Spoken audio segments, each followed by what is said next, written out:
call? We are. I ask that the quorum call be vitiated. Without objection. Mr. President, I want to thank Ranking Member Padilla and Senator Blumenthal, Ranking Member Padilla of the Rules Committee, Senator Blumenthal, for organizing a group of my colleagues to come to the floor today and for their leadership on this issue. We are focused on, as we saw last night, Americans turn out in droves to vote, to exercise their constitutional right and really their duty to vote. And we want to make sure that people can continue to stand up, to show up, whether they are Democrats, Republicans, or independents, to protect voting rights and ensure that every eligible American can make their voice heard in our democracy. I also want to thank the state and local election administrators, secretaries of state, poll workers, and everyone else in states like Minnesota, Virginia, California, New Jersey, and more who made sure that yesterday's elections went smoothly. It takes a lot of people and a lot of planning to do that. Yesterday, millions of people exercised that sacred right. According to preliminary data, Minneapolis saw its second highest turnout for a municipal election, with more than 147,000 people casting a ballot in its off year. And in Virginia, 3.3 million people voted this year, the state's highest ever turnout in a non-presidential election year. As Congressman John Lewis once said, voting is the most powerful tool we have to create a more perfect union. In recent years, from the January 6th insurrection to election conspiracies to threats against polling sites in New Jersey, we have seen an alarming rise in dangerous rhetoric and threats against election workers and polling places. Sometimes it's from other countries trying to do harm regardless of the political outcome, but wanting to mess around in our democracy. Sometimes it is people trying to influence an election from either side. We have also seen repeated attacks on access to the ballot box from this administration.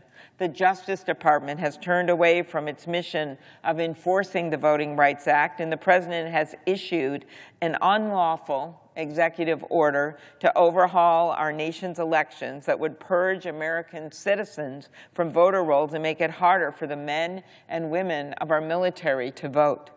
Just as the President overstepped his authority by implementing the across-the-board tariffs, I was at the Supreme Court oral argument today, along with Senator Lee and Senator Markey. I will say it was a well-argued case with pointed questions from the justices.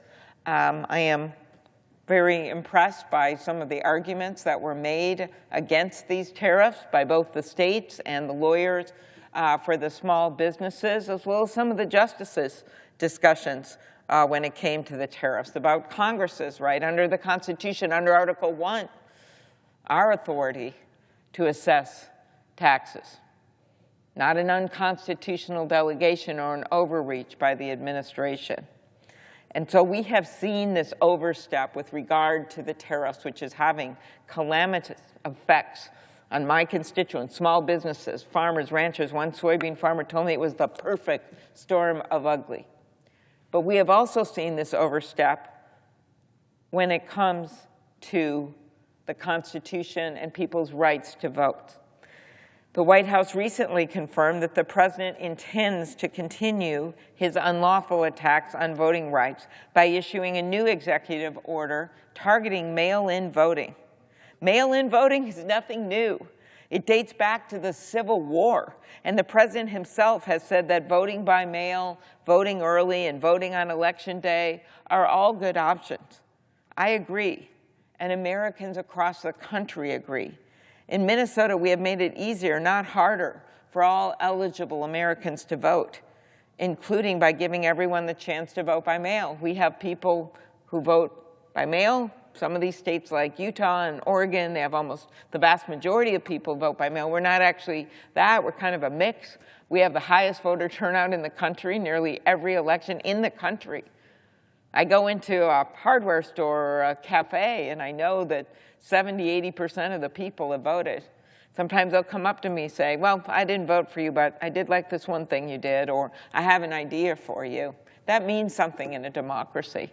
But that's because we make it easier to vote, not only with the mail-in voting and the drop-off ballots, but we also have it with same-day registration, which when you look at states that have that, whether they're red or blue or purple, that's probably the most defining thing about if you're going to have high voter turnout. And when you have high voter turnout, believe me, my state has elected everyone from Jesse Ventura to Michelle Bachmann to me. But what all of us have in common is that we had extraordinary high voter turnout when the people got elected. And that makes people feel like they're part of the franchise. That makes them feel like, wow, we're part of this democracy. We're not left out of it. And that alone is worth something in a democracy, regardless of who gets elected. In 2024, 36 states allowed voters to cast their votes by mail, and nearly 1/3 of the voters did. And that is post-pandemic. So instead of creating barriers to the ballot box, we need to expand access to the polls to ensure all eligible Americans can vote in the way that works best for them, regardless of their zip code. That's why I have led the effort with Ranking Member Padilla to advance common sense bills to protect our democracy, including the Freedom to Vote Act. That bill will increase ballot access and reform our campaign finance system to ensure that our democracy is of, by, and for the American people. And I will also note, with regard to some of the things that happened coming out of Texas, it also would make sure that we have a fair system when it comes to the House of Representatives and districts and what's going on there. That's also why I also strongly voted to support the John Lewis Voting Rights Advancement Act to restore and strengthen key portions of the Voting Rights Act. And it's why I've worked to give reliable federal support to state and local governments so that they can continue to administer safe, secure elections. This is something we should all be able to agree on. We must support our local election offices and help them maintain their election infrastructure to keep pace with new technology and combat cybersecurity threats. We should also be able to agree that we should stand by our election workers, including volunteers, who face a barrage of threats and intimidation. I remember hearing, when I chaired the Rules Committee, from the election officers in places like Pennsylvania, where a Republican election official was threatened simply because he upheld the election results. His entire family was threatened. Or secretaries of state who had the voicemails of the recordings of their families being threatened or their homes being threatened. And you think about these volunteers, particularly in rural areas or election officials where they don't have the police there nearby to protect them. That's why I lead the Election Worker Protection Act, legislation to provide states the resources to recruit and train election workers and ensure their safety. Protecting election officials should not be a partisan issue. The security of our elections is directly tied to the security of our election workers. Nothing is more fundamental to our democracy than our free and fair elections. Voting is how the American people make their voices heard and ensure their elected leaders are held accountable. So while we continue to see attacks on our democracy, it is our duty to never give up hope. Every election, it is inspiring to see Americans, Republicans, Democrats, and independents alike exercise their sacred right to vote however they choose. It was quite a reminder last night how people are going to vote, and they're going to vote for their families, and they're going to vote for their own economic security, and they're going to vote because they believe in our democracy.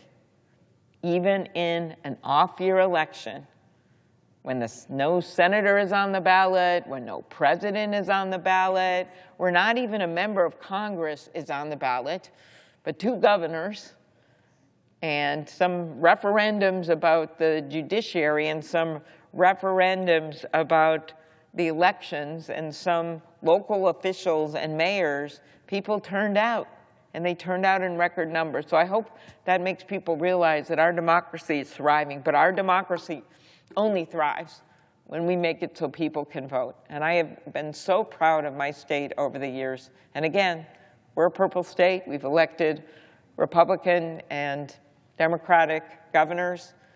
In the last decades, we've elected Republican senators. In the last decades, we have a split legislature. One house is Republican. The state house, the state Senate is Democratic. There was an election last night on that front. We have an evenly split congressional delegation, 4 and 4, because we don't have gerrymandering, and we have actually competitive elections a number of years for these congressional seats. And there we are with the 1 or 2 highest voting turnout in the nation. Why is that? Because people feel like they're a part of it. That's what we want to have happen in this nation. Thank you, Mr. President. I yield the floor.